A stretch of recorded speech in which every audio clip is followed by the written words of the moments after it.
y vi volar por en medio del cielo a otro ángel que tenía el Evangelio eterno para predicarlo a los moradores de la tierra, a toda nación, tribu, lengua y pueblo.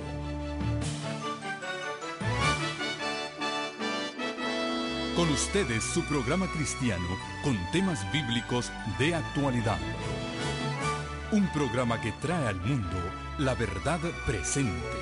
Este es el Evangelio eterno.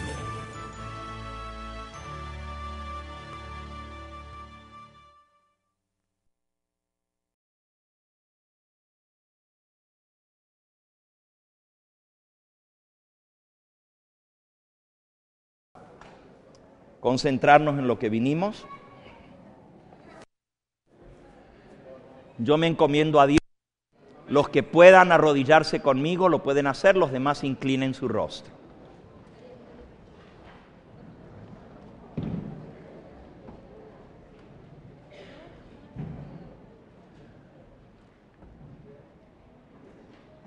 Amantísimo Padre y Dios nuestro, una vez más glorificamos tu nombre, porque tú eres digno de toda alabanza y gloria.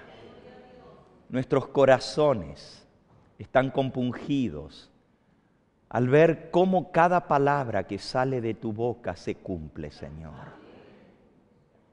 Hoy tú nos has hablado.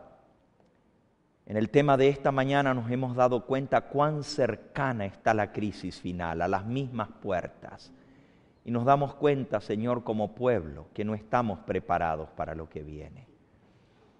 Humildemente en esta hora te pedimos que abras nuestro entendimiento para comprender tu verdad, pero danos un espíritu dócil para no ser rebeldes a tu mensaje, para ponerlo por obra, Señor, para tomar los pasos necesarios para estar preparados para esta crisis terrible que va a comenzar aquí en América y se va a extender por todas partes de la tierra. Señor, bendícenos. Te pido también que tu bendición alcance a aquellos que a través de la pantalla nos están viendo en esta hora, donde quiera que estén, que tu Espíritu Santo los alcance. Todos estos favores te los pedimos sin merecerlo, poniéndome yo mismo en tus manos y en tu altar para que tú me uses. Señor, toma mis pensamientos y que lo que yo hable sean no mis pensamientos, sino los tuyos. Toma mi lengua, Señor, y utilízala para tu gloria. Y que todo lo que aquí se diga y se haga sea solamente para alabar y glorificar tu nombre. Oh Señor, que no me vean a mí. Yo me escondo detrás de la roca que es más grande que yo. Para que no me vean a mí, sino que tan solo te vean a ti, oh Señor. Todo esto te lo pido humildemente en el nombre precioso de tu amado Hijo, nuestro Salvador. A Él sea la gloria y la honra por los siglos de los siglos. Amén, Señor. Amén. Si me pueden hacer llegar un vasito de agua, por favor. Gracias.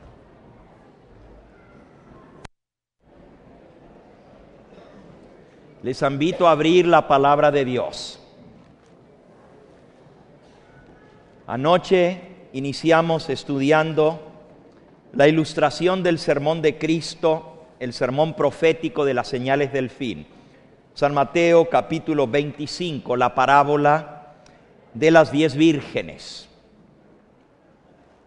Muchas gracias, hermano. San Mateo capítulo 25.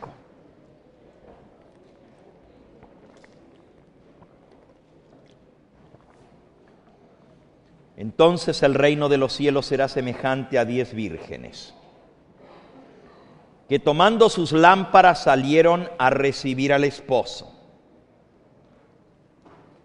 5 de ellas eran prudentes y 5 eran fatuas, insensatas. Las insensatas tomaron sus lámparas, pero no tomaron consigo aceite. Mas las prudentes tomaron aceite en sus vasijas juntamente con sus lámparas. Tardándose el esposo, cabecearon todas y se durmieron. A la medianoche, gracias, se oyó un clamor. He aquí viene el esposo, salid a recibirle. Entonces todas aquellas vírgenes se levantaron y arreglaron sus lámparas. Las insensatas dijeron a las prudentes: dadnos de vuestro aceite, porque nuestras lámparas están apagando. Mas las prudentes respondieron diciendo: para que no nos falte a nosotras y a vosotras, id más bien a los que venden y comprad para vosotras mismas. Pero mientras ellas iban a comprar, vino el esposo, y las que estaban preparadas entraron con él a las bodas, y la puerta se cerró. Después vinieron también las otras vírgenes diciendo: Señor, Señor, ábrenos. Mas él respondiendo dijo: de cierto os digo que no os conozco. Velad pues, porque no sabéis el día ni la hora en que el Hijo del Hombre ha de venir. Como vimos anoche, esta parábola describe exactamente la condición de la iglesia adventista del séptimo día. Las vírgenes representan al pueblo remanente. Se les llama vírgenes porque profesan una fe pura, igual que los 144,000 que son vírgenes. Aquí está hablando de aquellos que están esperando la venida de Cristo. Salieron a recibir al esposo. ¿Cuántas vírgenes se durmieron? Todas se durmieron. El tema de anoche llevó por título: Despierta, iglesia mía, despierta. Y lo único que va a despertar a la iglesia dormida es un grito. Y ese grito es: viene el esposo, salid a recibirle. ¿A qué hora se dio ese grito? Por eso se le conoce como el clamor de medianoche. The midnight cry, el clamor de medianoche.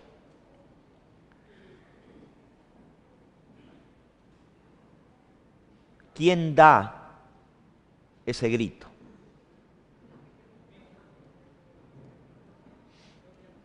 Si todas las vírgenes están dormidas, ¿quién estaba despierto para decir: viene el esposo, salid a recibirle?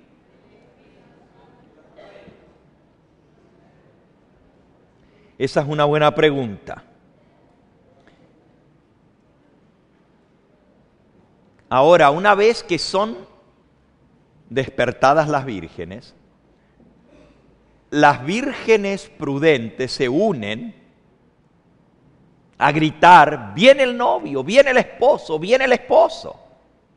Ellas también dan el fuerte clamor de medianoche. Pero alguien pega el grito. Alguien que no está dormido anuncia que se acerca la venida del esposo.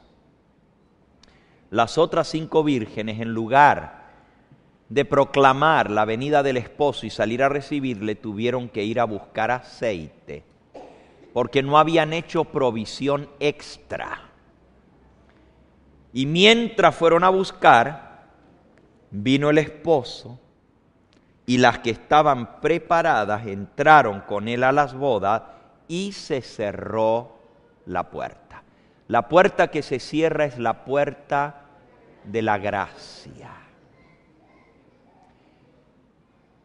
Pero cuando esa puerta se cierre, va a encontrar a gran cantidad de adventistas que esperaban la venida del Señor sin la preparación necesaria. Esta tarde nosotros vamos a hablar cuál es esa preparación que nosotros necesitamos para poder recibir al esposo cuando Él venga. En el libro Palabras de Vida del Gran Maestro, la mensajera del Señor nos habla un poquito acerca de esta parábola. Tiene un capítulo entero, el capítulo 29. Y anoche hablamos un poquito de qué representan las vírgenes fatuas. En la página 336 de Palabras de Vida, la mensajera del Señor dice: las dos clases de personas que esperaban la venida del esposo representan las dos clases que profesan estar esperando a su Señor.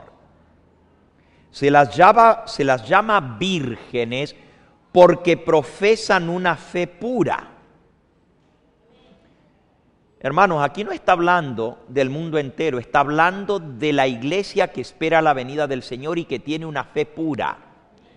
Esa es una sola iglesia. La iglesia que tiene la fe pura es la iglesia adventista del séptimo día.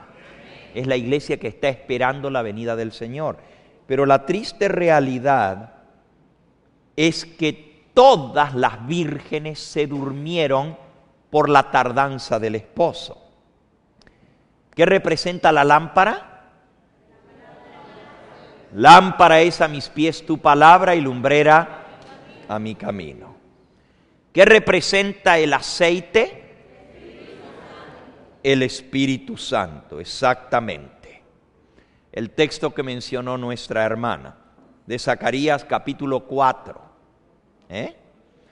Allí ustedes pueden leer de las dos ramas de olivo y el aceite que fluía de ellas, y el Señor dice: no con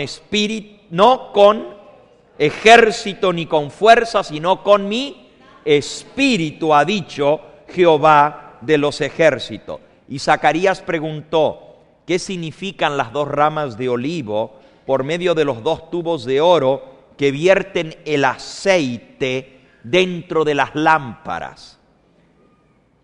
Y el ángel respondió: estos dos hijos de aceite son los que están delante del Señor de toda la tierra, no con ejército ni con fuerza, sino con mi espíritu, ha dicho Jehová de los ejércitos.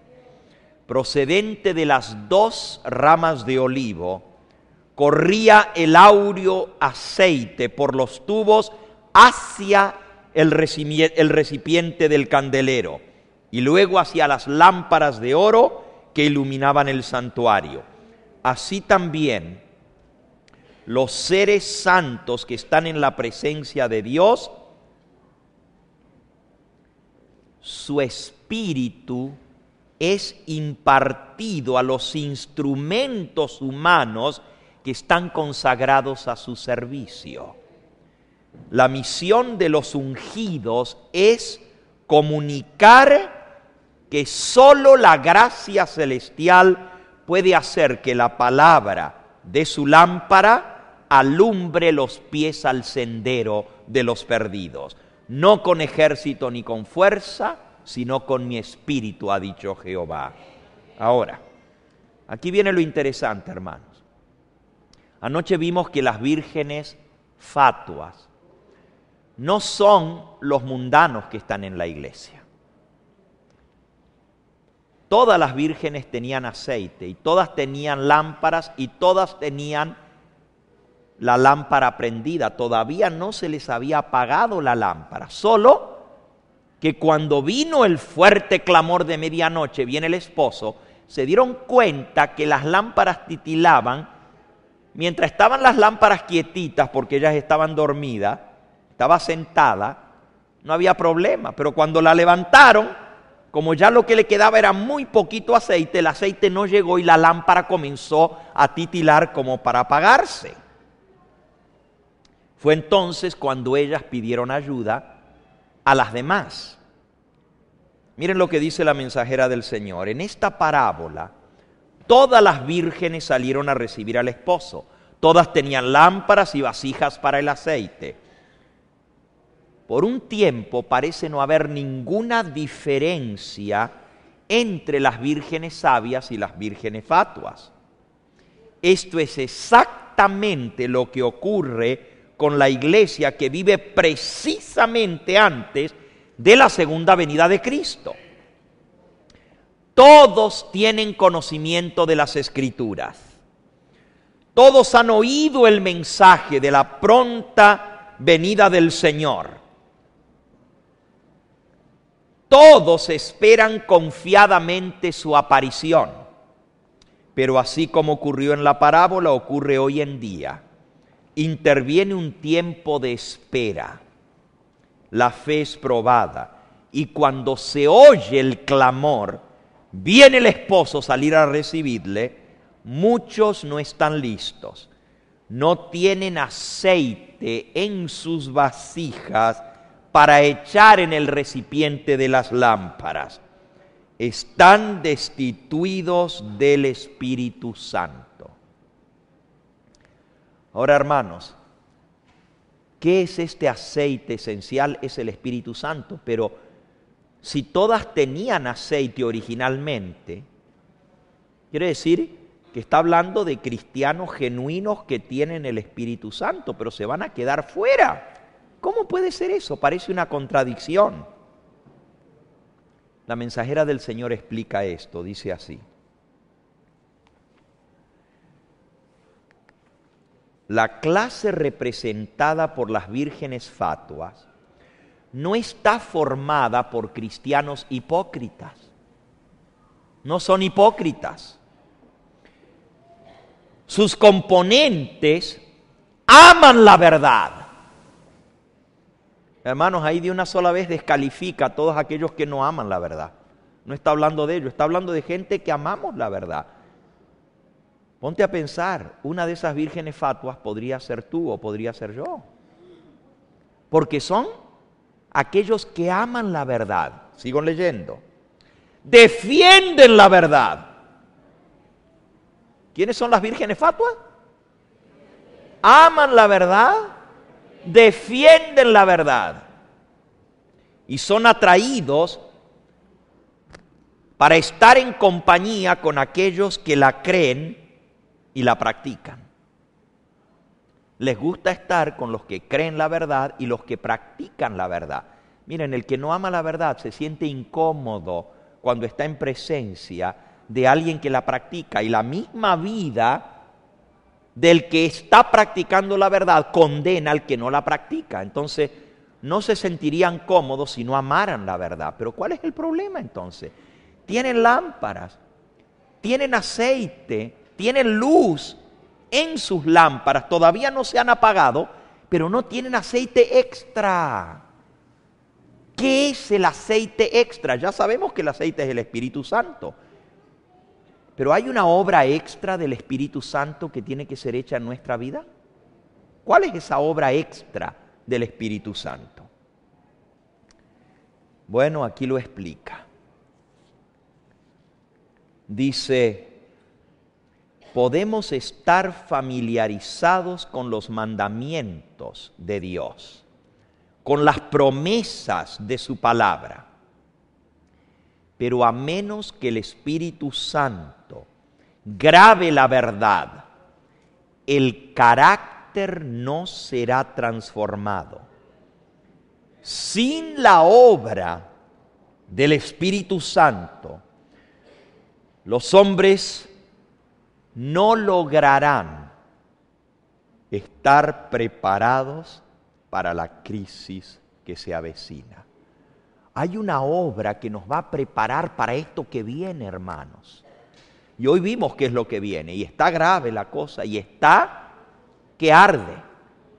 Este año mismo vamos a ver claramente algunas de las manifestaciones de la ley dominical ya aquí en los Estados Unidos. Esto ya comenzó y no hay quien lo pare.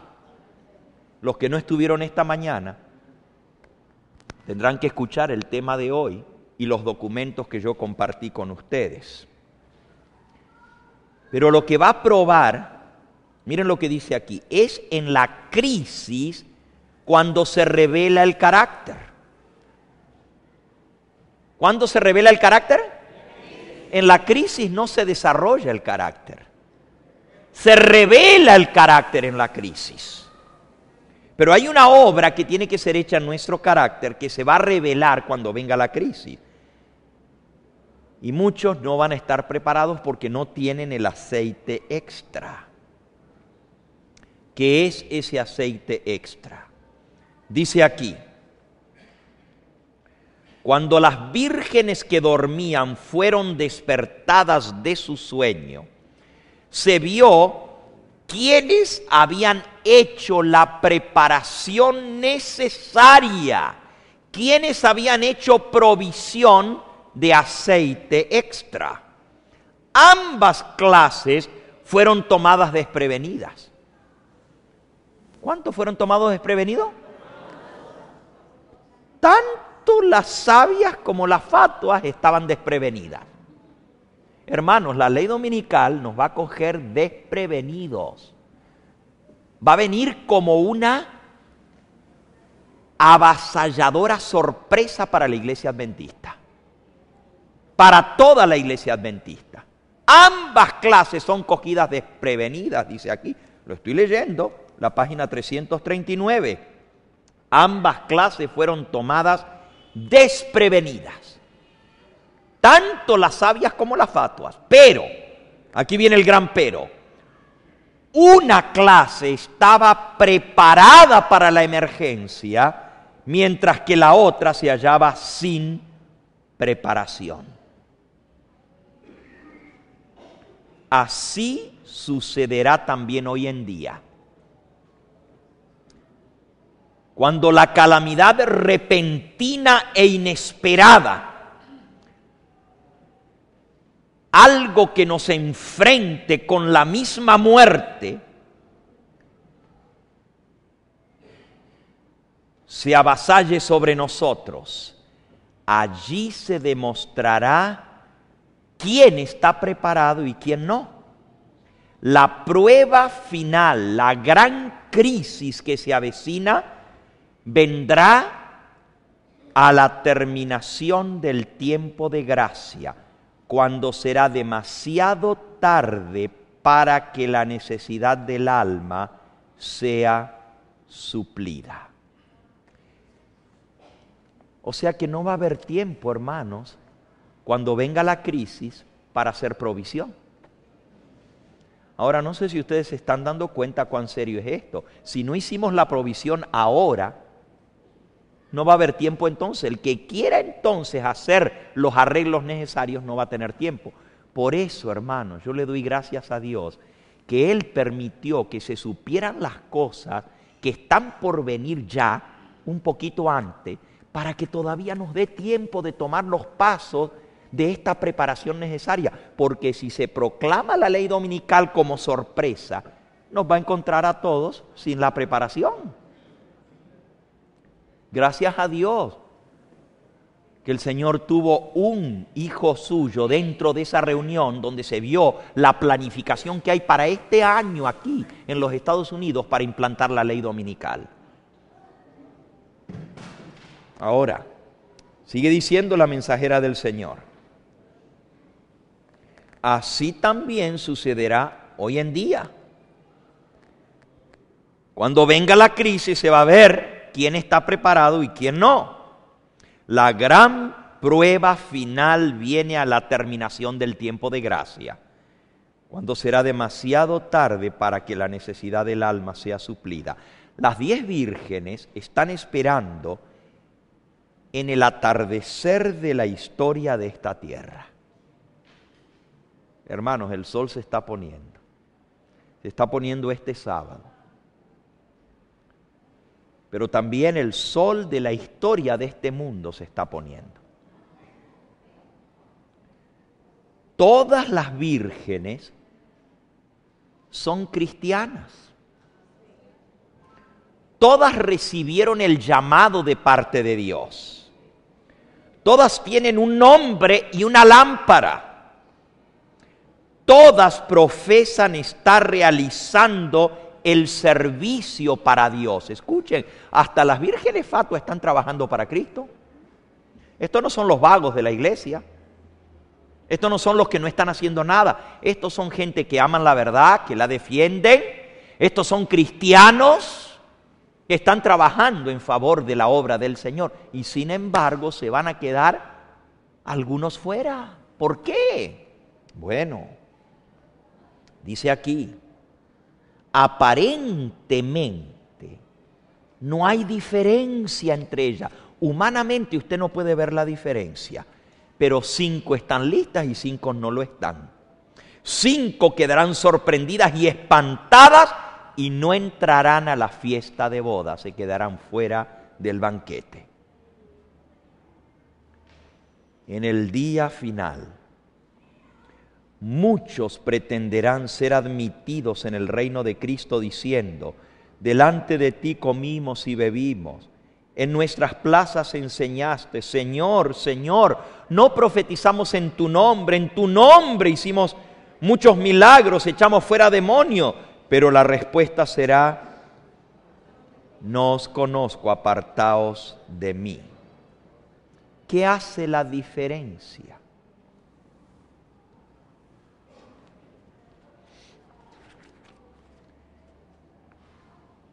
Hay una visión impresionante que Elena de White registró en el libro Primeros Escritos. Ella vio 2 compañías dentro de la iglesia adventista, 2 grupos de personas. Y aquí queda muy en claro que representan las mismas 2 clases, las vírgenes sabias y las vírgenes fatuas. Déjenme buscar este sueño aquí.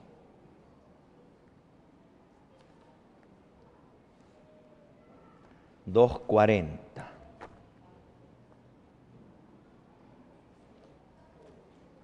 De Primeros Escritos.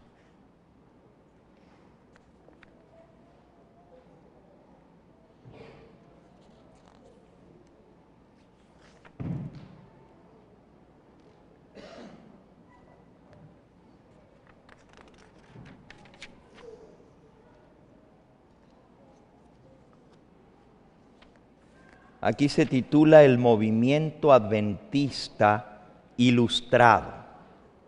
La iglesia adventista ilustrada. En un ejemplo. Y hay 2 compañías.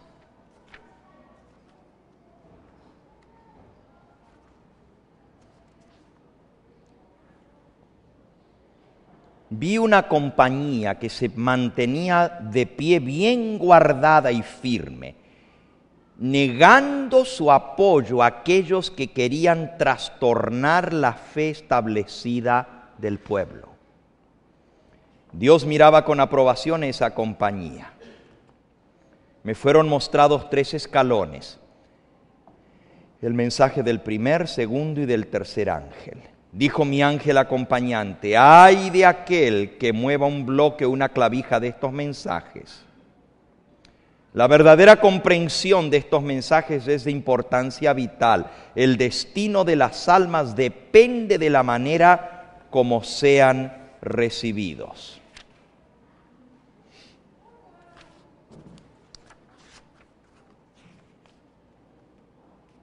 Estoy buscando, ya vi 2 de las visiones, pero esta no es la que yo estoy buscando. La que estoy buscando era una que tenía escrito en sus ropas. ¿Se acuerdan de esa visión? A ver si la encuentro aquí.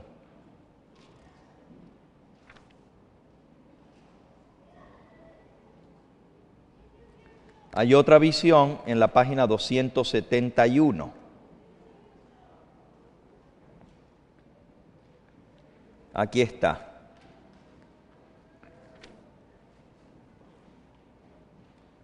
Vi que algunos con fe robusta y gritos acongojados clamaban ante Dios.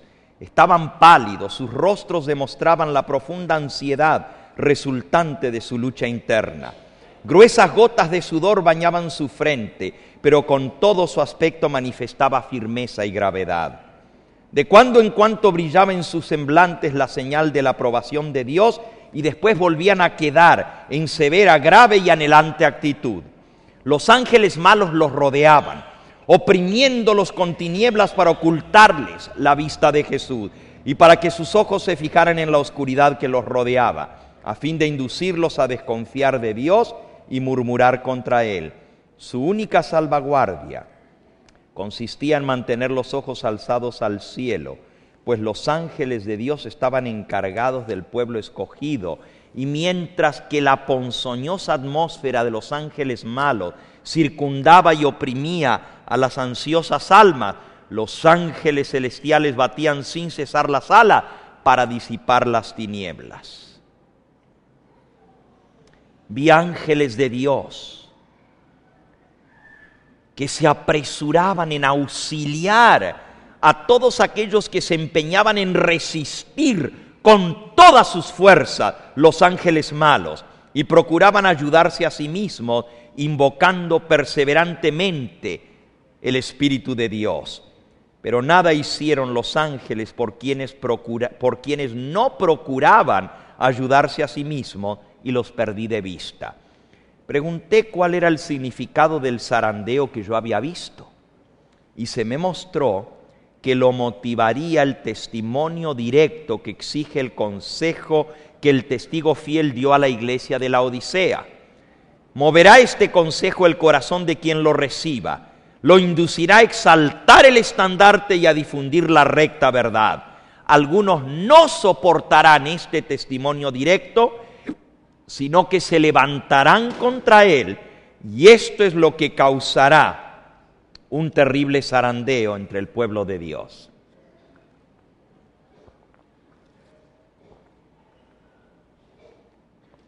Vi que el testimonio del testigo fiel había sido escuchado tan solo a medias. El solemne testimonio del cual depende el destino de la iglesia se tuvo en poca estima cuando no se lo menospreció por completo. Hermanos, el testimonio de Jesús a la iglesia de la Odisea se tuvo en poca estima cuando no se lo menospreció por completo. Este testimonio es el que va a mover a un profundo arrepentimiento. Todos los que lo reciban sinceramente lo obedecerán y quedarán purificados. Hermanos, hay un testimonio de Jesús para la iglesia adventista. Esto es lo que va a causar la división, la separación, el zarandeo. Los que lo reciban van a ser purificados. Los que no lo reciban y se levanten contra él, miren lo que les va a pasar, ahora vemos. Dijo el ángel, escucha. Pronto oí una voz que resonaba dulce y armoniosa, como concertada sinfonía.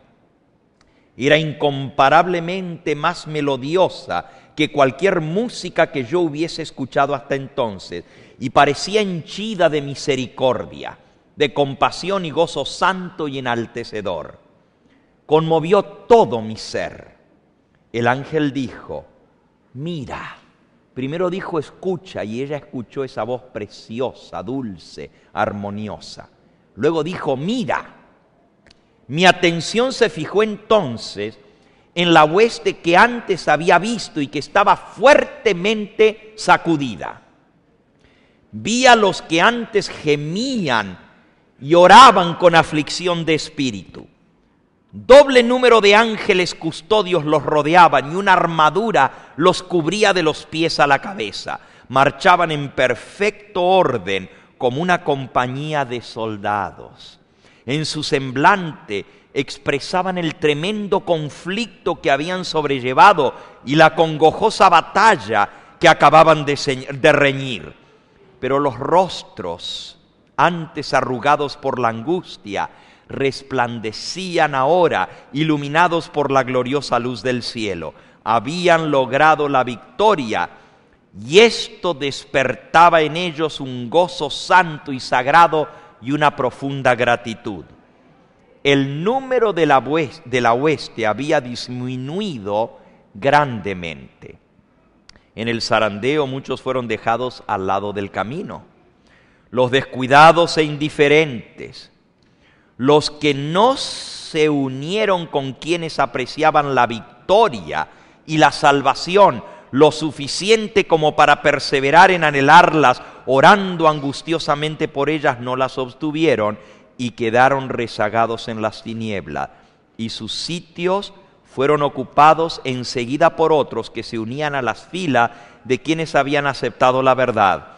Los ángeles malignos todavía se agrupaban en su derredor, pero ningún poder tenían ya sobre ellos.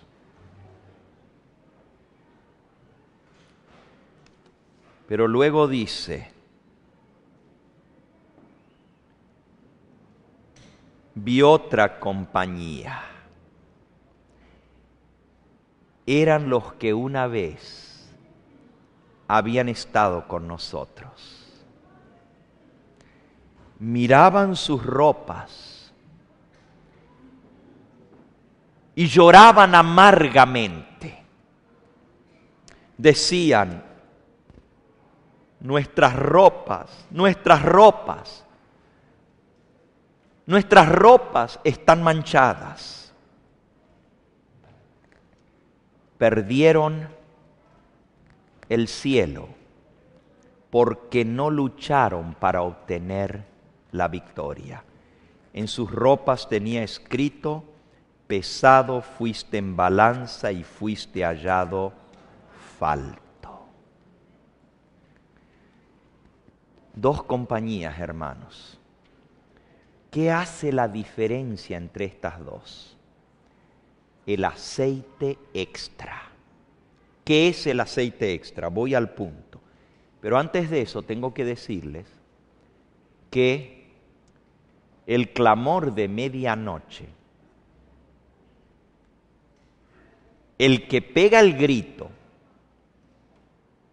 que no está dormido, si la iglesia está representada por las vírgenes, y ya vimos que la iglesia entera está dormida, inclusive leímos la cita de Testimonios para los Ministros, página 392 esta mañana, donde decía que la iglesia está dormida y no hay quien la despierte, porque los pastores también están dormidos. Oh, sí, ¿no lo leímos esta mañana? La hermana White dice, pastores dormidos predicando a iglesias dormidas. No pueden despertar a la grey porque ellos están más dormidos que ellos. Que Dios nos libre de esto, hermano. Que Dios nos libre. ¿Quién los despierta entonces? ¿Quién despierta a la iglesia?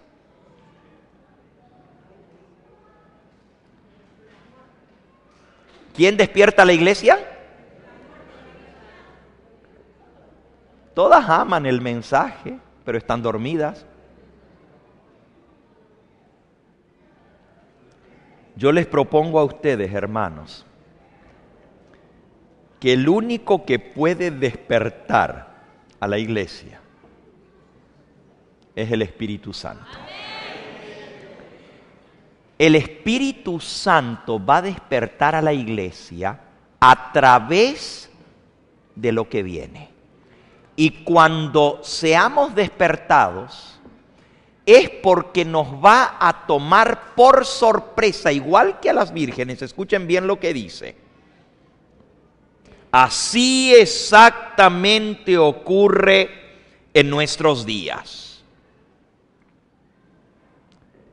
Todas las vírgenes fueron tomadas desprevenidas. Y cuando fueron despertadas, unas estaban preparadas para la emergencia, pero la otra clase fue hallada sin la preparación. ¿Cuál era esa preparación?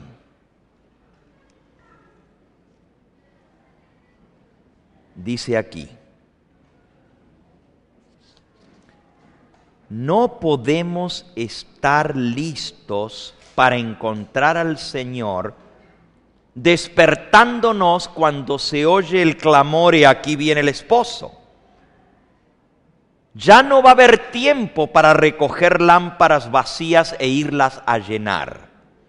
No podemos hacer eso en la última hora.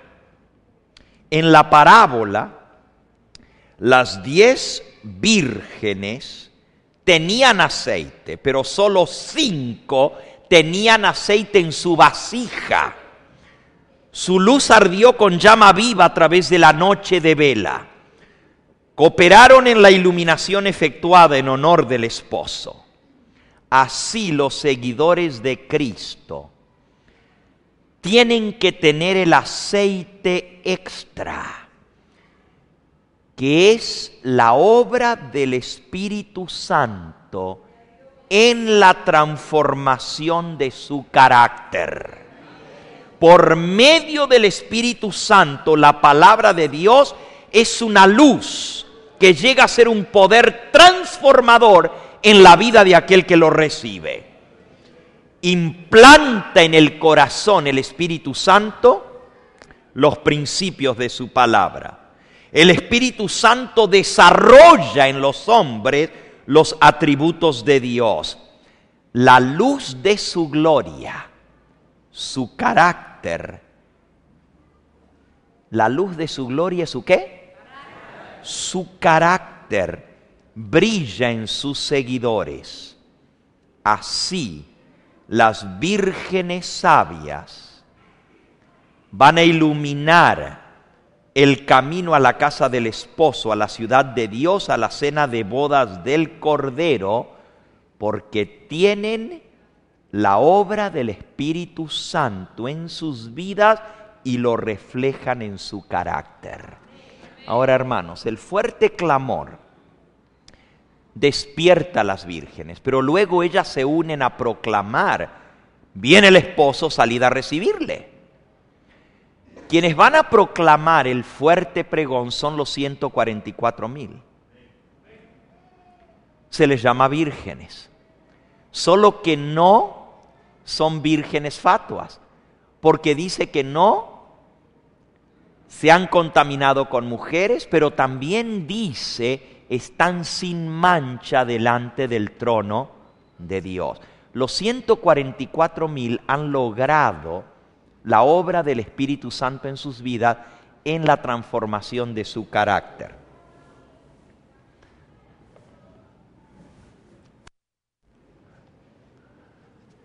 Estoy estrenando testimonios para la iglesia que acaban de salir, los recibí ayer.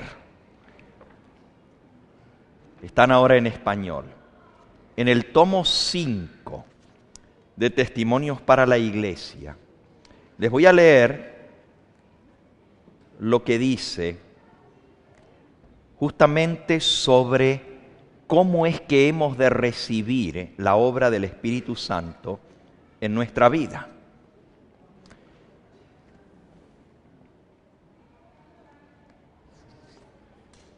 Página 195.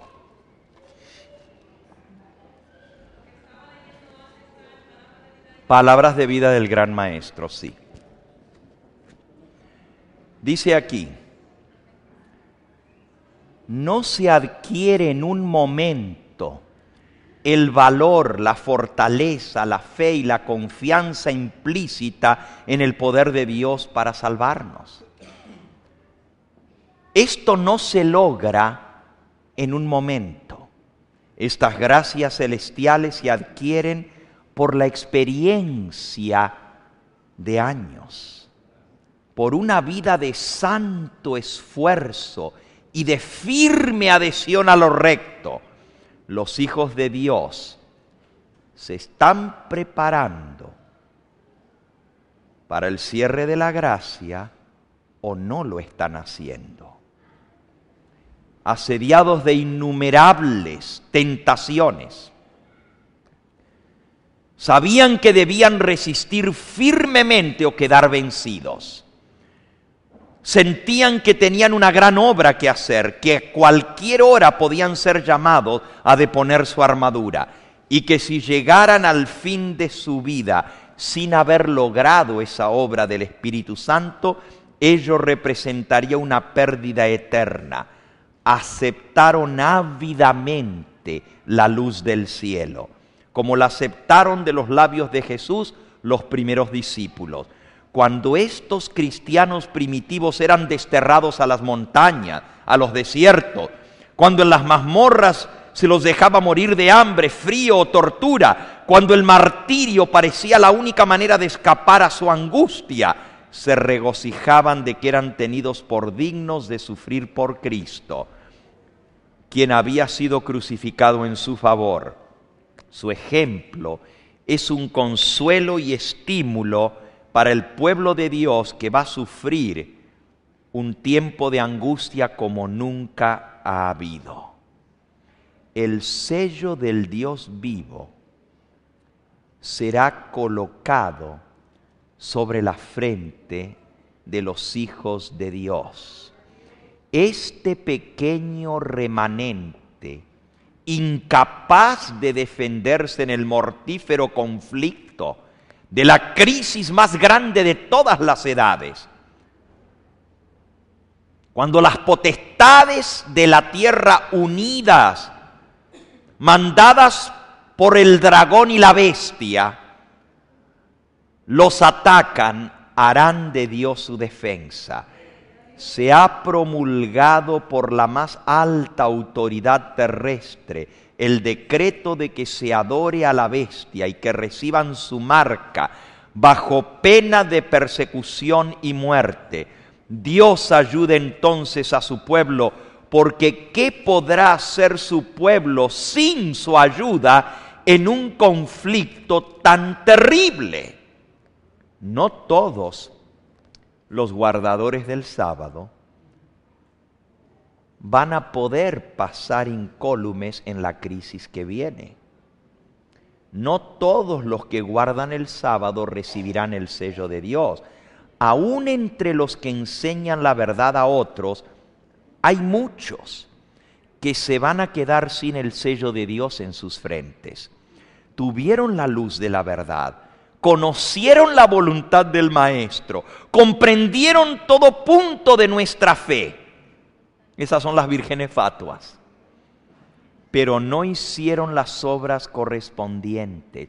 No permitieron que el Espíritu Santo moldeara sus vidas y sus caracteres.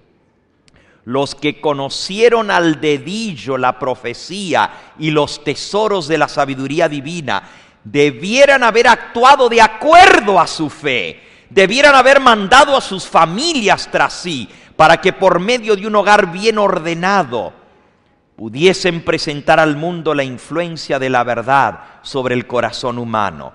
Por su falta de devoción y piedad, por no haber alcanzado una alta norma religiosa, contribuyeron a que otras almas se conformasen con su situación mediocre. Miren el problema de las vírgenes fatuas. Amaban la verdad, la defendían, la proclamaban, conocían las profecías al dedillo, conocían las promesas de la palabra de Dios, tuvieron la luz de la verdad, comprendieron todo punto de doctrina, pero no permitieron que esa verdad que conocían hiciera efecto en sus vidas y transformara sus caracteres. Hermanos, este es el grave problema de nuestra iglesia.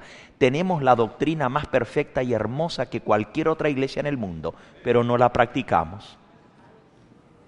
Esa es la pura verdad. No practicamos lo que decimos creer. Hablamos del sábado, pero no lo guardamos como se debe guardar.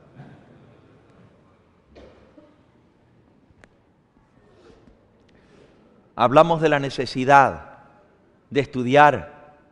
Decimos, qué bueno que Dios nos dio estos libros del Espíritu de Profecía, pero no los leemos. No hay tiempo para eso. Yo no sé qué pensamos conseguir, hermanos, en este mundo.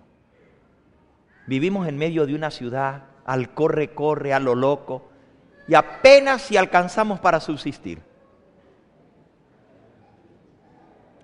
Y cada vez se está poniendo más difícil la cosa, porque ahora el puente ya no cuesta 6 pesos. Ya lo subieron a 8. Entonces lo que ganamos no nos alcanza. Cuando si le hiciéramos caso al Señor y nos fuéramos a tener un pedacito de tierra y una casa humilde con nuestros hijos, tendríamos tiempo de estudiar la palabra de Dios, de orar, de hacer la obra misionera. Y con tal que tengamos un techo arriba, y comida para darle a nuestros hijos, ¿no es eso todo lo que necesitamos? ¿Acaso necesitamos la pantalla en nuestra casa porque sin esa no podemos subsistir? ¿Acaso necesitamos el carro nuevo para poder subsistir? ¿Acaso necesitamos toda la parafernalia del internet y las computadoras para poder subsistir? Pero eso es tan necesario que hay que seguir trabajando y trabajando y trabajando para pagar todo aquello. Y son las trampas y las cadenas con que el diablo nos tiene atado. ¿Qué mejor, hermanos, que sacar a nuestra familia y llevarlas a un lugar sano y limpio, donde nuestros hijos aprendan a obedecer al Señor, donde tengamos tiempo para estar con nuestros hijos y enseñarles la verdad del Señor? Tenemos un bonito mensaje, pero es solamente de labios para afuera. ¿O no creemos lo que la hermana White dice, que hay que salir de las ciudades? Miren, hermanos, el tema no es salir a lo loco, porque cuando vino lo del 2000, ¿se acuerdan? Lo del Y2K, la gente salió por miedo. Y un montón de gente vendieron y malvendieron sus casas y salieron a lo loco. Y al rato ya estaban de vuelta y maldiciendo a los que los habían mandado para allá. ¿Por qué? Porque su corazón no estaba en eso. Nomás salieron por miedo. Eso no es lo que Dios quiere. Dios quiere que nosotros actuemos por principio y que nosotros obedezcamos a Dios porque Dios lo dice, no por un miedo. Y ahora uno está hablando de la ley dominical y entonces otra vez la gente va a querer salir por miedo. ¿Y qué si no se pasa? ¿Qué si todavía se aguanta un poco más? Entonces van a decir, el pastor Gambetta nos mandó a salir y mire, no vino, no se aprobó la ley dominical y ahora ¿qué hacemos? Pues miren, hermano, yo no le estoy mandando a nadie a hacer nada. Lo que les estoy pidiendo en el nombre del Señor es que nos preparemos para su venida. Y la única manera de prepararnos es romper el corre-corre de todos los días, porque estamos metidos en una rutina que no salimos de este círculo vicioso. Y a menos que rompamos este círculo vicioso, aquí nos vamos a quedar igual que las vírgenes fatuas. Miren lo que dice. Por su falta de devoción y piedad, por no haber alcanzado una alta norma religiosa, contribuyeron a que otras almas se conformasen con su situación mediocre. Los hombres de juicio finito no pueden ver que al seguir el modelo de estos hombres, que tan a menudo les comunicaron los tesoros de la palabra de Dios, está hablando aquí de los ministros. Como los hombres no se dan cuenta que al seguir el modelo de sus pastores, que tan a menudo les comunicaron los tesoros de la palabra de Dios, pondrán ciertamente en peligro sus almas. Jesús es el único modelo. Cada uno debe escudriñar la Biblia por su cuenta, de rodillas delante de Dios, con el corazón humilde y susceptible de ser enseñado como un niño.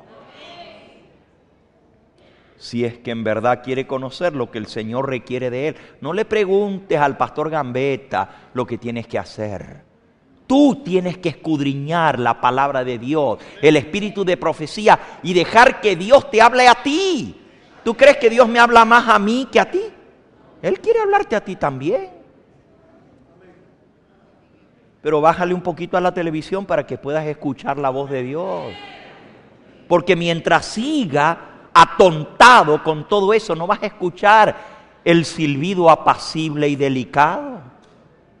¿Cómo vas a escuchar la voz de Dios si la música en tu carro no te deja escuchar ni lo que dice tu esposa que va sentada al lado?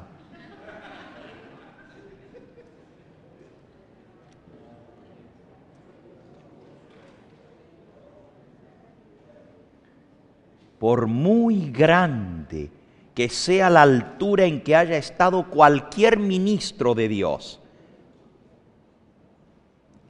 aun si estuvo en grande favor con Dios, pero si deja de seguir la luz que Dios le dio y practicar la verdad, si se niega a ser enseñado como un niñito, caerá con las tinieblas y los engaños satánicos y conducirá a muchos por la misma senda.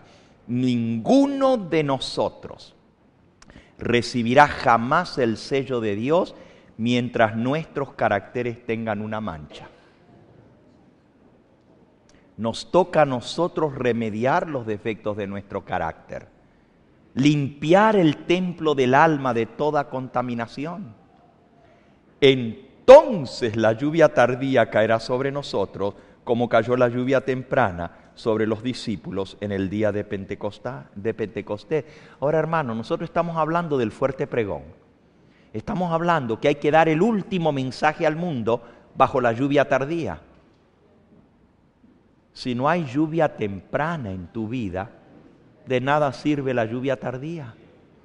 Y la obra de la lluvia temprana es hacer que la semilla de la palabra de Dios crezca en nuestros corazones. Si no hay fruto en el cambio de nuestro carácter, de nada sirve que venga la lluvia tardía. Cuando Dios derrame su Espíritu Santo no va a tener nada que madurar, porque la lluvia tardía madura la cosecha. Pero primero tiene que haber una lluvia temprana. Esa es la preparación que nosotros necesitamos.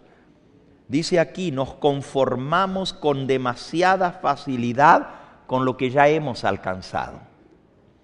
Nos sentimos ricos y con abundancia de bienes y no sabemos que cada uno de nosotros es un cuitado, miserable, pobre, ciego y desnudo. Apocalipsis 3:17. Ahora es el momento de oír la amonestación del testigo fiel. Yo te amonesto que de mí compres oro refinado en fuego, para que seas hecho rico y seas vestido de vestiduras blancas, para que no se descubra la vergüenza de tu desnudez, y unge tus ojos con colirio para que veas.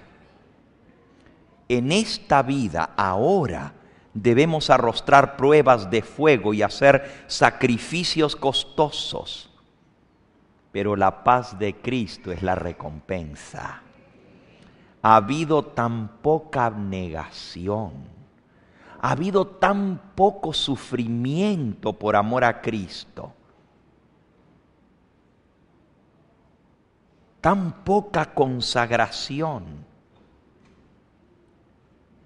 Debemos participar de los sufrimientos de Cristo si queremos sentarnos en triunfo con Él en su trono.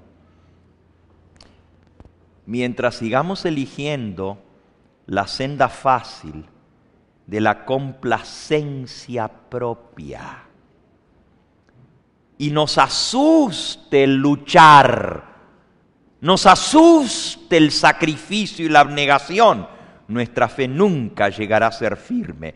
No podremos conocer la paz de Jesús ni el gozo que proviene de una victoria consciente. Los más encumbrados de la hueste redimida, los que estarán vestidos de blanco delante del trono de Dios y del Cordero, habrán conocido lo que es el conflicto para vencer, porque habrán pasado por la gran tribulación. Los que hayan cedido a las circunstancias en vez de empeñarse en este conflicto, no sabrán cómo subsistir en aquel día, cuando la angustia domine a toda alma. Cuando si Noé, Job o Daniel estuvieran en la tierra, no salvarían ni a hijo ni a hija, pues cada uno habrá de librar su alma por su propia justicia. Ahora, hermano, ¿cómo es que nosotros nos preparamos para esta crisis? Escuchen lo que dice aquí.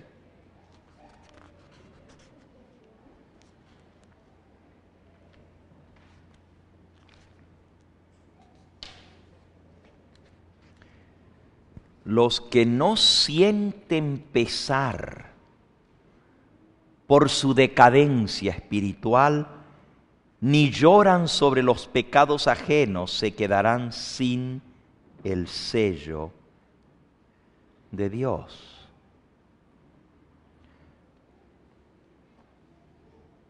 Nuestra propia conducta determina si recibiremos el sello del Dios vivo o si seremos abatidos por las armas destructoras. Ninguna superioridad de jerarquía, dignidad o sabiduría humana, ningún cargo, por sagrado que sea, impedirá que hombres que sacrificaron los principios cuando sean abandonados a su propio corazón engañoso, arrastren a otros por su mal ejemplo. Los que fueron considerados como dignos y justos resultarán ser los caudillos de la gran apostasía en la iglesia.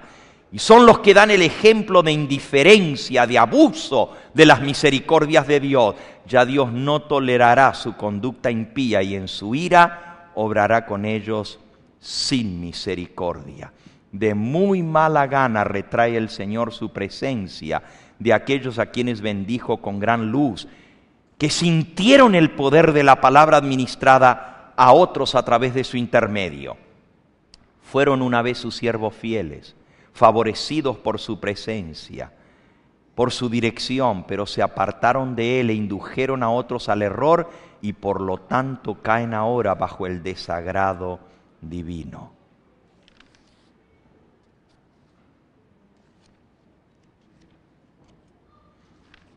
Dice aquí: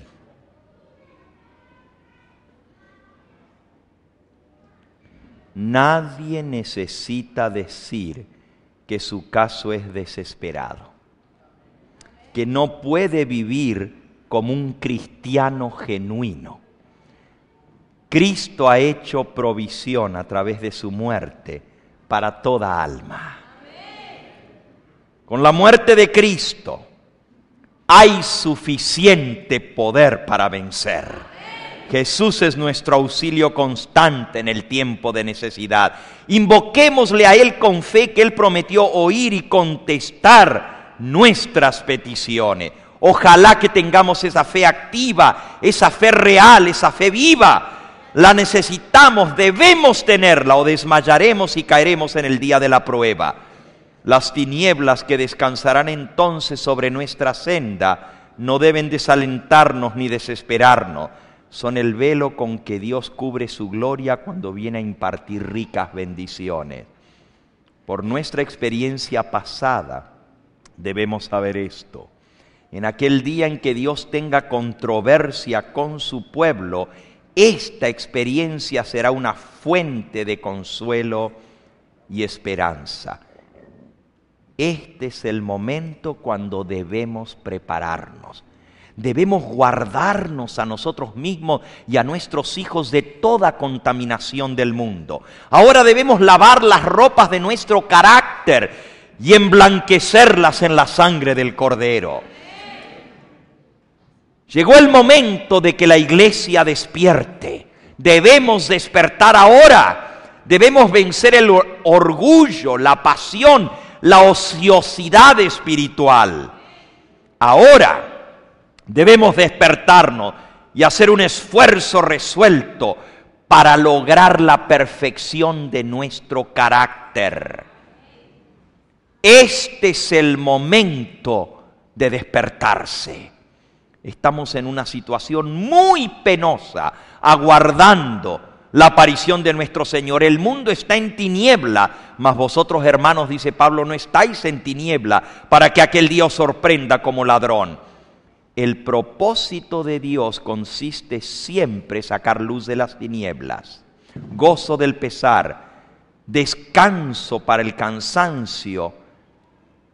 Él es el único que puede despertar a su pueblo. Por eso les digo que el Espíritu Santo es el que pega el grito.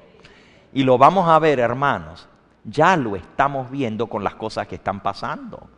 Como Dios inspiró la Biblia y el espíritu de profecía, cuando veamos el cumplimiento de eso delante de nuestros ojos, es lo único que va a despertar a su iglesia. Pero hermanos, si no hemos hecho la preparación necesaria, va a ser demasiado tarde cuando se dé el clamor de medianoche. Escuchen esto. Ahora es el momento de prepararnos. ¿Qué estáis haciendo, hermanos míos, en la gran obra de preparación? Los que se unen con el mundo van recibiendo su molde y se están preparando para recibir la marca de la bestia. Te guste o no, te estás preparando o para lo uno o para lo otro. Los que se unen al mundo, los que siguen escuchando la misma música, los que siguen viendo las mismas películas, los que siguen perdiendo su tiempo en juegos inútiles, se están preparando, aunque no lo quieran reconocer, y se están preparando para la marca de la bestia. Los que desconfían de sí mismos, se humillan delante de Dios y purifican sus almas obedeciendo a la verdad, son los que reciben el molde celestial y se preparan para tener el sello de Dios en sus frentes. Cuando se promulgue el decreto de la ley dominical, se estampa el sello y su carácter permanecerá puro y sin mancha por toda la eternidad. Ahora es el momento para prepararse. ¿Notaron? Cuando se dé el decreto, too late, demasiado tarde. Ahora es el momento.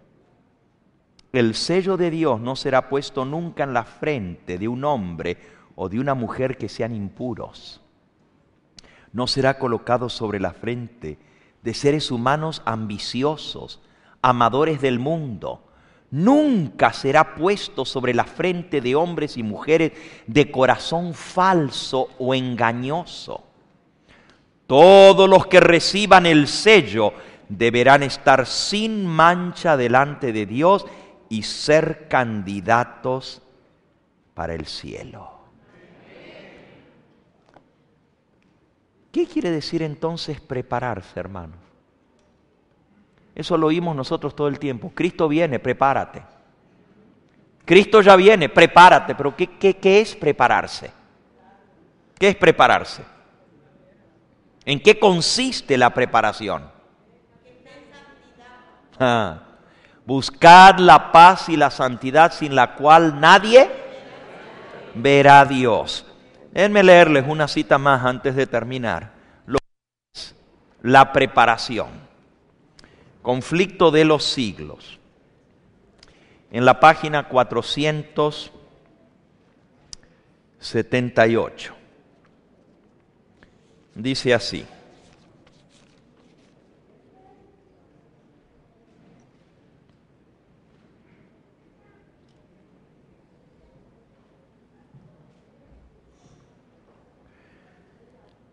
El clamor de medianoche fue dado bajo el mensaje del primer ángel. Oh, qué interesante, ya esto pasó una vez.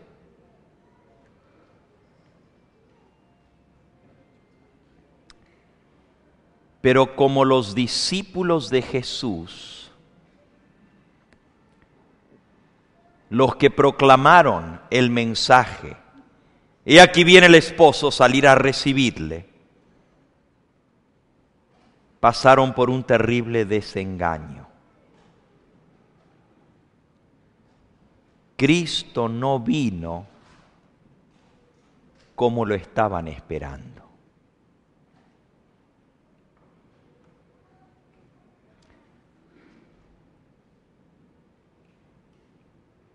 Cristo no vino a la tierra como lo esperaban, sino como estaba simbolizado en el símbolo al lugar santísimo del templo de Dios.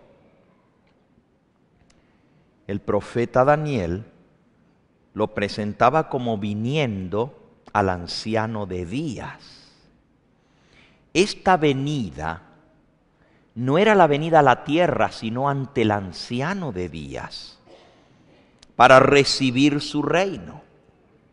Y esa venida también fue repentina, de modo inesperada para su pueblo, porque no lo esperaban allí. Esperaban que vendría a la tierra en llama de fuego, pero el pueblo no estaba aún preparado para ir al encuentro de su Señor. Miren, si Cristo hubiera venido en 1844, el pueblo no estaba preparado. ¿Por qué? Todavía le quedaba una obra de preparación que cumplir. Eso es lo que yo quiero saber. ¿Cuál es esa obra de preparación que nos queda a nosotros por cumplir para que el Señor pueda venir? Debía ser comunicada una luz que dirigiría su espíritu hacia el templo de Dios en el cielo. Y si seguían por la fe a su sumo sacerdote en el desempeño de su ministerio, se le revelarían los deberes que debían cumplir. Había de darse a la iglesia otro mensaje de aviso e instrucción. El profeta dice: ¿quién es capaz de soportar su venida? ¿Quién podrá estar en pie cuando Él apareciere? Porque será como fuego consumidor, como jabón de bataneros. Se sentará como acrisolador y purificador de la plata, y purificará a los hijos de Leví, los afinará como el oro y la plata, para que presenten a Jehová ofrenda en justicia. Y ahora viene la cita que les quiero leer. Los que vivan en esta tierra, cuando cese la intercesión de Cristo en el santuario celestial, deberán estar en pie en la presencia del Dios Santo sin mediador. Sus vestiduras deberán estar sin mácula, sus caracteres purificados de todo pecado por la sangre de la aspersión. Por la gracia de Dios y sus propios y diligentes esfuerzos, tienen que llegar a ser vencedores en la lucha contra el mal. Mientras se prosigue el juicio investigador en el cielo, mientras que los pecados de los creyentes arrepentidos son quitados del santuario, debe llevarse a cabo una obra especial de purificación, de liberación del pecado entre el pueblo de Dios aquí en la tierra. Esa obra está presentada con mayor claridad en los mensajes del capítulo 14 de Apocalipsis. Cuando esta obra haya quedado consumada, entonces los discípulos de Cristo estarán preparados para su venida. Así que hay una obra que hacer. No estaba el pueblo preparado para la venida del Señor. Y hermano, si no estaban preparados, cuando habían abandonado todo, habían vendido sus casas, habían entregado el dinero para la obra del Señor y todavía no estaban preparados, ¿qué se diría de nosotros hoy en día? ¿Estamos nosotros mejor preparados que ellos? ¿Cuál era esa preparación entonces? Aquí dice, tenía que darse un mensaje. Cristo iba a estar en el santuario celestial haciendo la limpieza del pecado, la limpieza final. Y nosotros teníamos que cooperar con Él en la purificación del santuario, quitando el pecado de nuestra vida. Miren, los que proclamaron el mensaje del tercer ángel ni siquiera sabían que había que guardar el sábado. Estaban transgrediendo un mandamiento de Dios sin saberlo. Pero eran pecadores, transgresores de la ley de Dios. ¿Cómo iban a estar preparados para la venida del Señor? Ahora nosotros tenemos esa luz, pero sin embargo no tenemos la fe para creer que con Cristo se es posible vencer todo pecado y tentación. Creemos que Jesús está limpiando el santuario, pero creemos que es un asunto legal allá, donde Él está borrando los pecados y ya. Él no puede borrar los pecados de tu registro si tú no sacas esos pecados de tu vida. Ahora tú dices, pero ¿y cómo yo puedo sacar esos pecados de mi vida? Yo no tengo el poder para vencer. Déjame decirte, el Señor no va a hacer la obra que te toca hacer a ti y que me toca hacer a mí. Dios no va a forzar a nadie.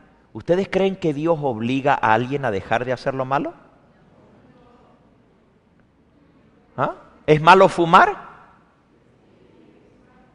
Es malo fumar. ¿Y ustedes vieron que Dios alargue su mano y le quita el cigarrillo a alguien? ¿Y por qué no lo hace? ¿No tiene poder para hacerlo? ¿Y por qué Dios no lo hace? Porque cada persona tiene que tomar esa decisión. El pecado tiene que ser erradicado de nuestra vida por nuestra decisión. Ahora, yo no tengo el poder para hacerlo, pero hay un Dios en el cielo que me puede fortalecer. Mi decisión es, no lo hago más. La parte de Dios es darme el poder del Espíritu Santo para lograrlo. Pero yo tengo que trabajar en cooperación con Dios. Dios no va a hacer nada que yo no quiera hacer, porque Él respeta el libre albedrío de cada persona. Él respeta tu decisión de escoger, tu decisión de hacer. Si tú no decides, yo voy a quitar esto de mi vida definitivamente, nunca se va a hacer. Escúchalo bien, mi hermano. Si hay un pecado en tu vida que tú estás acariciando, hasta que tú no decidas que hasta ahí llegó y no más, no lo vas a vencer. No importa lo que sea. Puede ser que te guste, la ostentación. Puede ser que te guste estar vestida a la última moda. Eso es orgullo y soberbia. Eso es vanagloria propia. Tú dices, ay, pero ¿y cómo me voy a vestir? No me puedo ver mal. No, Dios no quiere que tú te veas mal, pero cuando todo gira en torno a cómo yo me miro, ¿dónde está Jesús? Puede ser que tu problema sea el apetito. Hasta que no venzamos, escuchen esto, la primera victoria que los hijos de Dios tenemos que ganar es la victoria sobre el apetito. La primera victoria antes de cualquier otra. Y yo tuve que aprender eso, hermano. No hay victoria en ninguna otra área de la vida hasta que nosotros todavía estemos sujetos a un apetito pervertido. Y no queremos entender eso, el Señor nos lo dice. Ah, no, pero eso yo lo voy a dejar más adelante. No hay más nada que hacer hasta que no logres esa victoria, porque esa es la primerita. Por ahí entró el pecado, por el apetito. Comer lo que no había que comer. Dios dijo, no lo coman, y ella dijo, me lo voy a comer. Y por ahí mismo es el problema con nosotros, hermano. Hasta que nosotros no venzamos el apetito, no hay ninguna otra victoria. No hay más. Tú dices, ay, pero es que yo estoy luchando, usted no sabe. Mientras tú no quieras dejar aquello que te gusta, no lo vas a dejar. Y Dios no te lo va a quitar de la mesa. No te lo va a quitar. Tú eres el que lo tiene que quitar de la mesa. Tú eres el que cuando vas al supermercado no vas a comprarlo. Déjalo allá. Que sean otros los que se enfermen. Ellos escogen, pero tú no estás obligado a comprar. Desde el momento en que tú vas al supermercado, ya tú estás haciendo decisiones en favor o en contra de lo que Dios dice. No es a la hora de sentarte a la mesa. Claro, cuando ya está todo listo. Ay. Era cuando fuiste al supermercado que tenías que tomar la decisión. Pídele al Señor que cada cosa que tú hagas, tú le digas al Señor, Señor, ¿qué quieres que haga? Y cuando el Señor te habla por su Espíritu Santo, no le digas al Señor, no. Si el Señor te lo pone en tu corazón, no seas rebelde. No comiences a pelear con el Señor.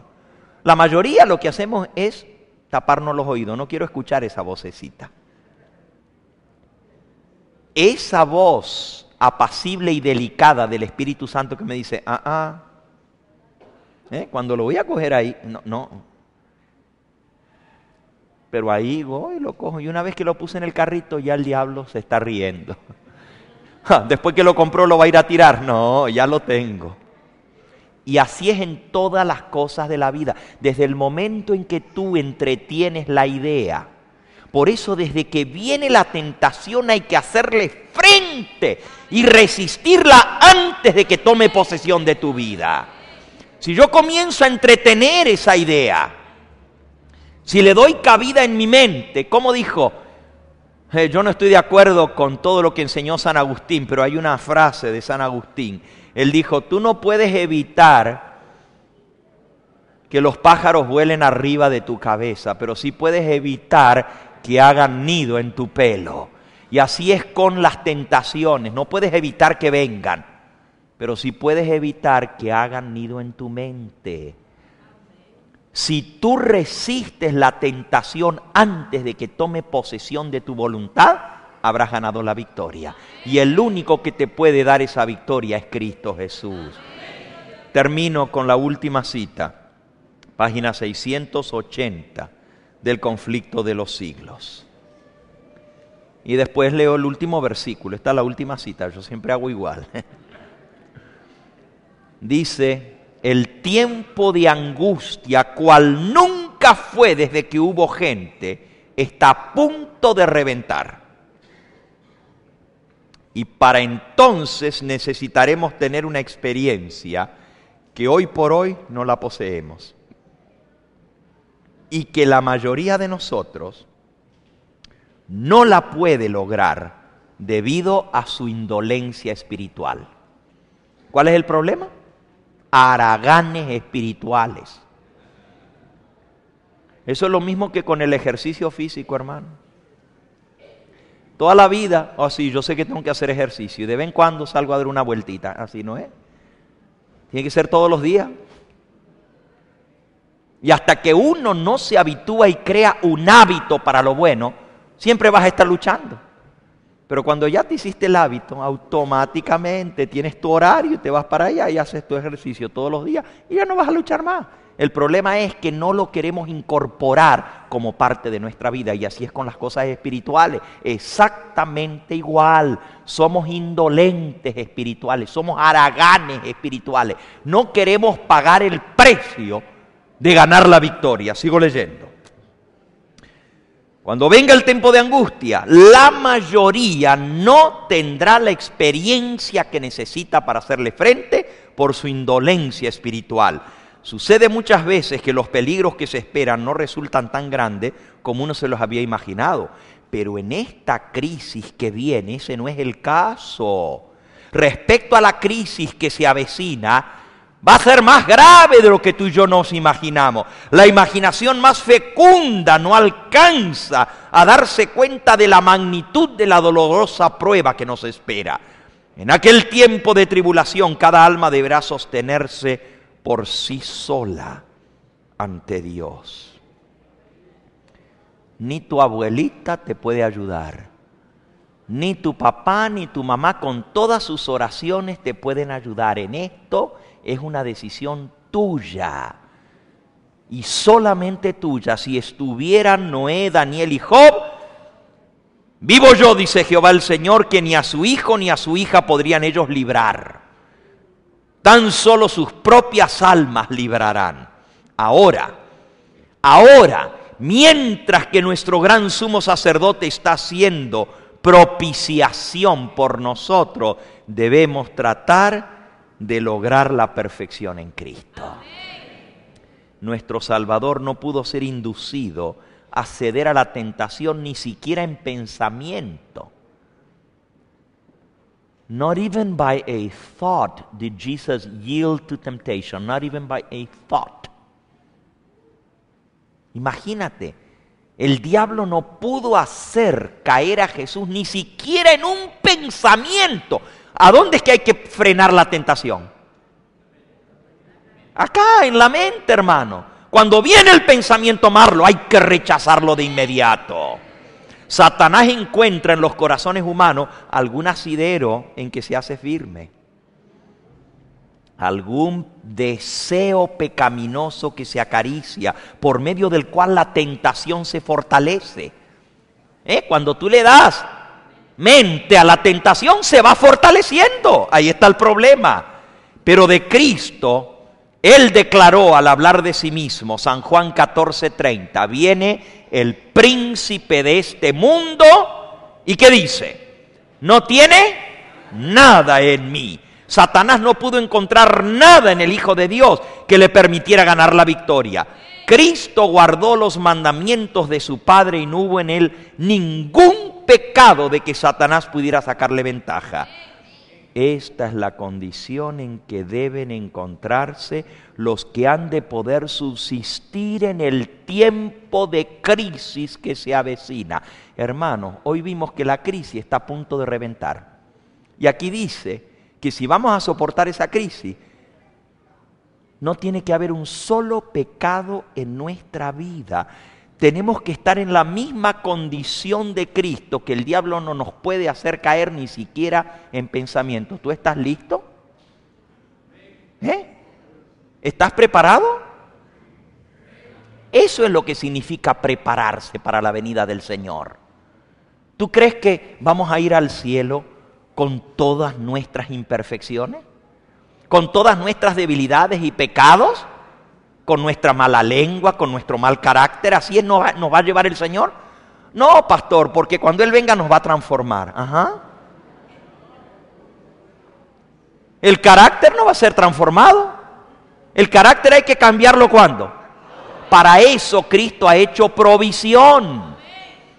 Él tiene el poder de darnos la victoria, pero yo tengo que querer. Yo tengo que estar dispuesto a trabajar en armonía con la obra de Cristo de la purificación del santuario celestial. Y a menos que yo coopere con Él, no voy a lograrlo. ¿Saben lo que es estar sin pecado? Los únicos que van a poder aguantar la crisis que viene son los que hayan alcanzado esa condición. Esta es la condición en que deben encontrarse los que han de poder subsistir la terrible crisis que se avecina. En esta vida es donde debemos separarnos del pecado por la fe en la sangre expiatoria de Cristo. ¿Y cómo lo vamos a lograr? Si esa es la preparación necesaria. Aquí dice, nuestro amado Salvador nos invita a que nos unamos a Él. Hermanos, Él no nos deja solo. El que comenzó la buena obra en nosotros la va a terminar para el día de la redención. Él no pretende que tú lo hagas por ti solo, mi hermano. Hay poder en el nombre de Cristo Jesús. Hay ayuda oportuna, hay socorro para todo aquel que invoca su nombre. Él dice, venid a mí, invocadme y veréis si no responderé vuestras oraciones. Nuestro amado Salvador nos invita a que nos unamos a Él, a que unamos nuestra flaqueza con su fortaleza, nuestra ignorancia con su sabiduría, nuestra indignidad con sus méritos. La providencia de Dios es la escuela en la cual debemos aprender a tener mansedumbre y la humildad de Jesús. ¿Cuál es la escuela? Para prepararse para la crisis que viene. ¿Cuál es la escuela? La providencia. ¿Saben lo que quiere decir eso? La providencia es por donde Dios nos mete, por donde Dios nos va guiando. Esa es la providencia. Dios nos pone en circunstancias en nuestra vida para enseñarnos. Y si nosotros no nos damos cuenta que cada pasito que estamos dando nos estamos preparando para la crisis que viene, nos estamos preparando para ceder ante la crisis. Cada vez que tú cedes, estás un pasito más cerca de ceder en la crisis que viene. Pero cada vez que tú vences, estás un pasito más cerca de ser un vencedor en la crisis que viene. La providencia es la escuela por la cual debemos aprender a tener la mansedumbre y la humildad de Cristo. Hermanos, yo le doy gracias a Dios por las pruebas. Yo te digo una cosa, yo no sé de ti, pero todo lo que a mí me ha pasado, yo le doy gracias al Señor. Porque todo lo que me ha venido es para mi bien. A los que a Dios aman, todas las cosas les ayudan a bien. Y por eso yo tengo mi confianza en el Señor. Yo ya no me quejo de todo lo que me pasa. Y cuando me dicen algo, ¿qué tal? Y cuando un hermano, pastor, que me quieren borrar de la iglesia, yo me río por dentro. Deja que venga la prueba. Porque la prueba de vuestra fe produce paciencia. Y ese es nuestro último texto. Ahora sí, el último versículo, Santiago, capítulo 1. Hermanos míos, dice el versículo 2, tened por sumo gozo cuando os halléis en diversas pruebas, sabiendo que la prueba de vuestra fe produce paciencia. Aquí está la paciencia de los santos. ¿Pero qué es lo que produce la paciencia de los santos? La prueba. Entonces, hermano, dice aquí que tenemos que estar saltando en una pata de contentos cuando nos vengan las pruebas. Pero hacemos todo lo contrario. Cuando viene la prueba y ya nos estamos ahogando en un vaso de agua. Tú dices, no, pero la prueba mía no es un vasito de agua, pastor, esa está grave. Esa está grave. Miren, hermano, fuimos a Guatemala. Nos había invitado el pastor de la iglesia hace 3 semanas atrás. Nos había invitado la junta de iglesia. Estaba todo arreglado. Una semana antes no se puede hacer la campaña en la iglesia adventista, porque la misión lo prohibió. Y a todo el que vaya a la campaña lo van a borrar de la iglesia. Así mismo, ahora mismo acaba de pasar. Y los hermanos estaban pidiendo aire. ¿Qué hacemos? ¿Cancelamos la campaña? No, no la vamos a cancelar. Y entonces, ¿qué vamos a hacer? Nos van a borrar. ¿Ustedes creen que Dios permite que venga una prueba si no es para nuestro bien? ¿En quién tenemos que poner la confianza? Dios la tiene toda pensada de antemano, hermano. Y si Él permite en su providencia que pasemos por esa prueba, es porque Él tiene un propósito, hermano. Alabado sea su nombre. Entonces démosle gracias. Dice aquí, hermanos míos, tened por sumo gozo cuando os halléis en las diversas pruebas, porque la prueba de vuestra fe produce ¿qué? Paciencia. Y tenga la paciencia su obra completa para que seáis perfectos y cabales. ¿Tú quieres ser perfecto y cabal como Cristo? ¿Tú quieres lograr esto que acabamos de leer? De estar sin pecado en su presencia y haber vencido en todo. Pues pídele al Señor que te mande la prueba. Porque lo único que va a producir esa paciencia de los santos es la prueba. No hay otra fábrica de paciencia. No se compra en el supermercado la paciencia. Esa viene con la prueba. Yo le doy gracias a Dios por las pruebas, hermano. Porque la prueba produce paciencia. Y la paciencia, habiendo hecho su obra, produce perfección de carácter, cabalidad para que no nos falte nada para la venida del Señor Jesús. Ponte a hacer lo que Dios manda y vas a ver si no viene la prueba. Trata nomás esta noche de llegar a tu casa y decir, aquí no se ven más esos videos que se está viendo en mi casa. ¿Quieres ver prueba? Ponte a hacerlo y vas a ver si no se te levanta el demonio con toda tu casa en contra tuyo. Trátalo. Y nomás porque tomaste una decisión de hacer algo que tú crees que es recto delante de Dios. Trátalo. Toma una decisión en favor de Cristo por algo que tú sabes que el Señor quiere que tú cambies en tu vida y vas a ver si no se te desata la prueba. Pero la prueba produce ¿qué? Paciencia. Le doy gracias al Señor por las pruebas. Y ojalá que Él nos ayude. Y mañana nosotros vamos a ver el fin del tiempo de gracia, el juicio de los vivos y lo que eso significa. Porque, hermanos, con la ley dominical viene el juicio de los vivos. ¿Ustedes creen que ya comenzó el juicio de los vivos? Todavía no. ¿Y por qué no comenzó?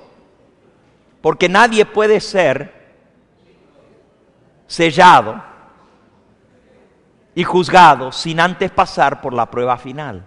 Y esa prueba final es la ley dominical. Pero está por venir, quiere decir que el juicio de los vivos está a las mismas puertas. Dígame, hermana.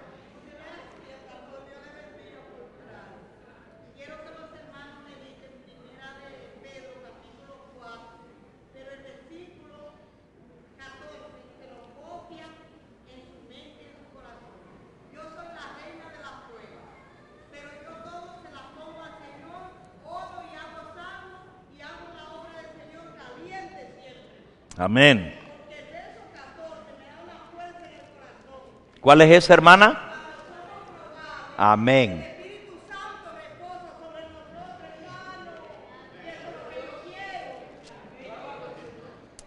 Escuchen, hermano, escuchen el texto.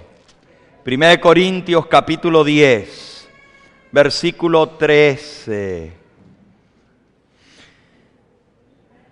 El 12 dice, el que piensa estar firme, mire que ¿qué? Que no caiga. Y el 13 dice, no os ha sobrevenido ninguna prueba que no sea humana. Pero fiel es Dios, que no os dejará ser tentados más de lo que podéis resistir, sino que también juntamente con la prueba dará la salida para que podáis soportar. ¿Cómo es el Señor? ¿Cómo es el Señor? Fiel. Y si Dios ha prometido que no va a permitir que tú y yo seamos tentados más de lo que podamos soportar, dale gloria a Dios, porque a través de la prueba descansa sobre ti el Espíritu Santo, cuando venga la prueba. ¿Cuál era el texto, hermana? Primera de Pedro 4:14. Yo les leí el favorito mío sobre la prueba, ¿verdad? Que el Señor no va a permitir que seamos probados más de lo que podemos soportar. Primera de Pedro 4:14 dice, si sois vituperados por el nombre de Cristo, sois bienaventurados, porque el glorioso Espíritu de Dios reposa sobre vosotros. Oh, bendito sea el nombre del Señor. Cuando somos vituperados y somos probados por nuestra fe en Cristo, el glorioso Espíritu de Dios reposa sobre nosotros. Nunca estamos más cerca de Dios que cuando estamos siendo probados, hermanos. ¿Se acuerdan de la poesía aquella de las huellas? Que el caminante veía las huellas en la arena, pero cuando en su vida se daba cuenta que eran los momentos más difíciles, y le dice, Señor, ¿cómo me dejaste solo? Porque todo el tiempo he visto 2 huellas en la arena, pero en los momentos más negros y tristes de mi vida, cuando más te necesitaba, me dejaste solo. ¿Por qué, Señor? Y el Señor le responde, hijo, solamente ves un par de huellas, no porque te dejé solo, sino porque en esos momentos te llevaba cargado en mis brazos. Nunca estamos más cerca del Señor que cuando estamos siendo probados. En los momentos más difíciles de nuestra vida, se los digo por testimonio propio, hermano, porque yo he bebido la hiel. Yo sé lo que significa ser vituperado, sé lo que significa que le levanten todo tipo de mentiras y calumnias y males contra nosotros mintiendo. Pero el Señor dice, gozaos y alegraos, porque grande es vuestro galardón que está en los cielos. Yo le doy gracias al Señor por las pruebas, glorifícale a Él, alaba su nombre, porque la alabanza trae poder para vencer. Y cuando estés en medio de la prueba, dile gracias, Señor, alabado sea tu nombre, que venga la prueba, porque yo sé que por la prueba obtendré la paciencia necesaria para lograr la victoria. No hay gozo en victoria si no hay lucha. Si lo consigue fácil, ¿de qué sirvió? Pero cuando hay lucha, entonces hay gozo y paz en la victoria. Vamos a ponernos en pie para orar.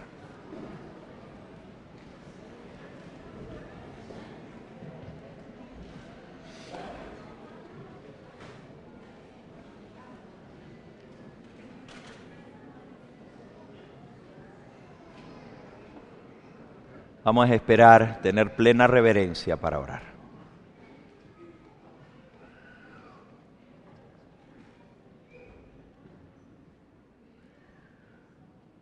Yo acostumbro a orar de rodillas, pero la bendición final en la Biblia también se puede dar de pie como bendición.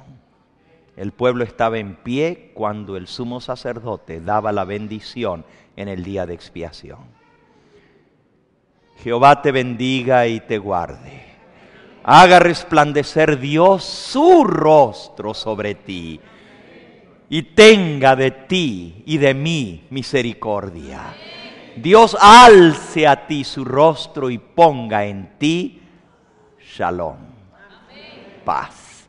Que el Señor Jesús te bendiga. Pueden tomar asiento.